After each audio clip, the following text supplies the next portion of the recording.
नमस्कार। आज हम एक बड़े दिलचस्प और थोड़ी डरावनी कहानी पर बात करेंगे। हाँ हाँ, सुनने में तो ऐसे ही लग रही है। कहानी का नाम है शमशान की आखिरी चिता हम्म। और ये जुड़ी है वाराणसी के एक पुराने शमशान घाट मुक्तिधाम से। मुक्तिधाम वाराणसी। जगह ही अपने आप में बहुत कुछ कहती है। बिल्कुल। तो इस मुक्तिधाम के बारे में एक अजीब सी बात मशहूर है। अच्छा। क्या? कहते हैं कि हर अमावस्या की रात वहां एक चिता अपने आप जल उठती है। अपने आप?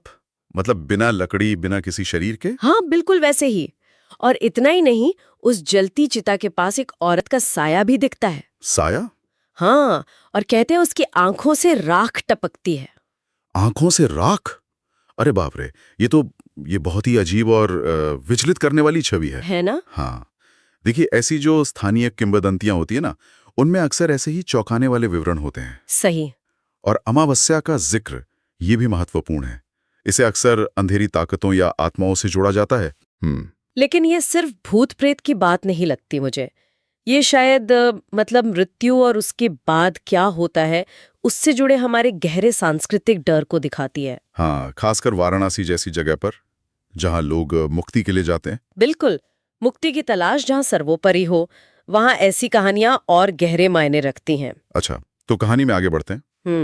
इसका मुख्य पात्र है रामू। रामू। हाँ, वो उसी श्मशान में दाह संस्कार का काम करता है। और थोड़ा पैसों का लालची किस्म का है। लालच अक्सर कहानियों में यहीं से गड़बड़ शुरू होती है। सही कहा।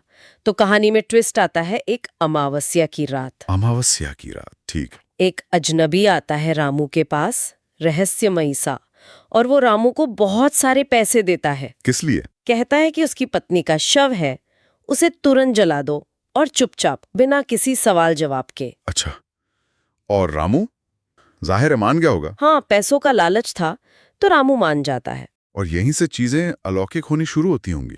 बिल्कुल। जैसे ही रामू चिता सजाता है ना, लकड़ियां अपने आप सुलगने लगती हैं। अपने आप?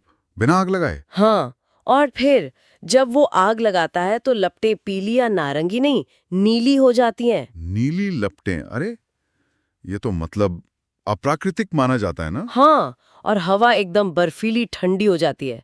और सबसे डरावनी बात, क्या?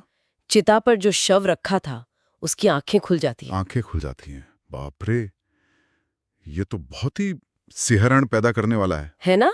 हाँ, देखिए, ये सारी चीजें कहानी को एकदम अलौकिक दायरे में ले जाती हैं। नीली लपटें ये अक्सर किसी अप्राकृतिक ऊर्जा का संकेत होती हैं। हाँ। मतलब सामान्य आग से बिल्कुल अलग। और शव की आंखों का खुलना ये सिर्फ डराने के लिए नहीं होता। तो फिर ये अक्सर किसी अधूरे काम या किसी गहरे अन्याय या शायद बदले की भावना का प्रतीक होता है। और यहाँ तो ये सीधे सीधे रामू के लालच और उस अजनबी के अजीब से काम से जुड़ रहा है। तो ये रामू के लालच का नतीजा है या उस औरत की आत्मा का कोई खेल? शायद दोनों का मिलाजुला असर है। लोक कथाओं में क्या होता है कि लालच या कोई गलत काम वो एक तरह से दरवाजा खोल देता है ऐसी ताकतों के लिए। अच्छा। रामू के लालच ने ही उसे स्थिति में फंसाया। और वो औरत जिसकी आंखें खुली, हो सकता है वो किसी अन्याय का शिकार हुई हो और अब वो इंसाफ या एक तरह का संतुलन चाहती है। और वो आंखों से राख टपकना, उसका क्या मतलब हो सकता है?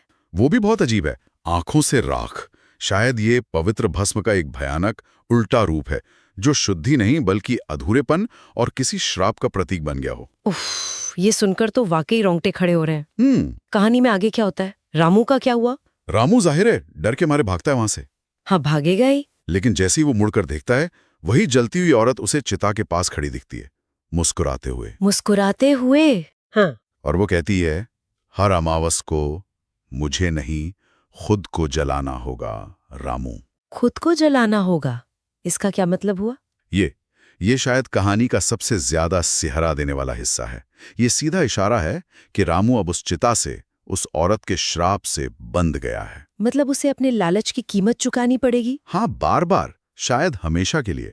ये कर्म के सिद्धांत का एक बहुत ही डरावना रूप है कि बुरे कर्म का फल भोगना ही पड़ता है और वो फल अक्सर उसी रूप में आता है जिससे वो जुड़ा हो, यहाँ आग और दाह संस्कार। तो कहानी का अंत क्या है? क्या रामू सच में खुद को जलाता है? कहानी बताती है कि उस रात के बाद से रामू हर अमावस को गायब हो जाता है। गायब? कहाँ? पता नहीं, बस गायब हो जाता है। और मुक्तिधाम में वो नीली लपटों वाली चिता अब भी जलती है हर अमावस को। और वो औरत? कहते हैं कोई वहां राख में लिपटा इंतजार करता है, एक अंतहीन सिलसिला सा बन गया है। बाप रे। बिल्कुल। ये कहानी हमें मृत्यु, न्याय और कर्मों के जो नतीजे होते हैं ना, उनसे जुड़े गहरे सवालों के साथ छोड़ जाती है। हाँ। ये दिखाती है कि कैसे कुछ कर्म, खासकर जो अन्याय या लालच से पैदा होते हैं, उनका असर खत्म नहीं होता, वो एक चक्र बन जाता है। और मुक्तिधाम जो आइडली मुक्ति की जगह है, हाँ, वो रामू के लिए बंधन की जगह बन गया, उसके अपने कर्मों के कारण। ये कहानी वाकई सोचने पे मजबूर करती है। अंत में एक बात दिमाग में रह जाती है, जैसा कहानी में कहा गया है, हाँ, अगर अगली बार किसी शमशान में कुछ जलता देखो तो मत समझना कि वो लकड़ी है, वो शायद किसी अधूरी आत्मा की आखिरी चिता हो। हाँ। ये पंक्ति हमें याद दिलाती है कि जो हमें सतह पर दिखता है, जरूरी नहीं कि वही पूरा सच हो। सही बात है। हर कहानी, हर घटना के पीछे गहरे मतलब छुपे हो सकते हैं, खासकर उन जगहों पर जो जिंदगी और मौत की सीमा पर होती हैं। बिल्कुल। तो आज के लिए बस इतना ही। अगली बार फिर मिलेंगे एक और ऐसी ही कहानी के साथ। जरूर।